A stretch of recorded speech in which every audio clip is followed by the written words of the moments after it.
My question for Charlie is, in a business school sense, what is the cost of capital for Berkshire Hathaway? My question for Warren is that I've been on the internet and I look at Yahoo and they give you recommendations for companies, and when I search for Berkshire Hathaway, it shows that nobody is recommending Berkshire Hathaway. Well, we're not recommending Yahoo, incidentally, either, but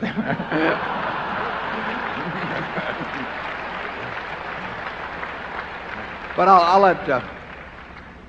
let Charlie have that first question about the cost of capital, which has puzzled people for thousands of years, and then the way that is taught in most business schools now, I find incoherent, and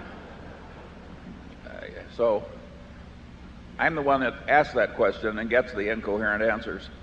I don't have a good answer to a question I consider kind of a stupid question. What is the cost of capital at Berkshire Hathaway when we keep drowning in this torrent of cash which we have to reinvest? There's really only two questions that get to that, but you don't need a mathematical answer. The first question is when you have capital, is it better to keep it or return it to shareholders? It's better to return it to shareholders when you cannot create more than $1 of value with that capital. That's test number one.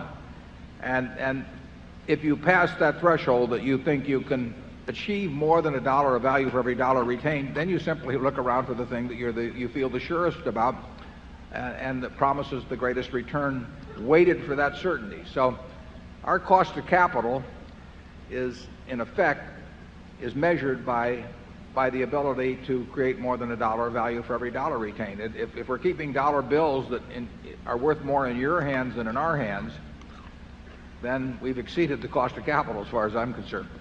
And once we think we can do that, then the question is how do we do it to the best of our ability? And frankly, all of the stuff I see in business schools, and I've not found any way to improve on that formula. Now, the trouble that you may have is that many managements would be reluctant to distribute money to shareholders, even if they would rationalize that they would do better than they then actually do. But that may be a danger on it, but that won't be solved by them hiring a bunch of people to come up with some cost of capital that also justifies them keeping the money, because that's what they'll do otherwise.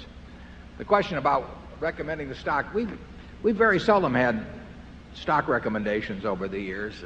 As I think back to 1965, I can't think of a lot of brokerage reports that have recommended Berkshire. I'm not looking for any, reports at all. We are not looking to have Berkshire sell at the highest possible price, and we're not looking to try and attract people to Berkshire who are buying stocks because somebody else recommends them to them. We prefer people who figure out for themselves why they themselves want to buy Berkshire, because they're much more likely to stick around if they enter the restaurant because they decide it's the restaurant they want to eat at than if somebody has touted them on it. And that's our approach.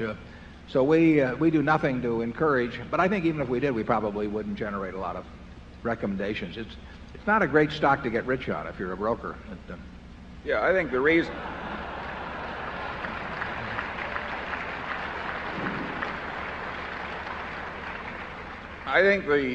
one of the main reasons why it's so little recommended in the institutional market is that it's perceived as hard to buy in quantity.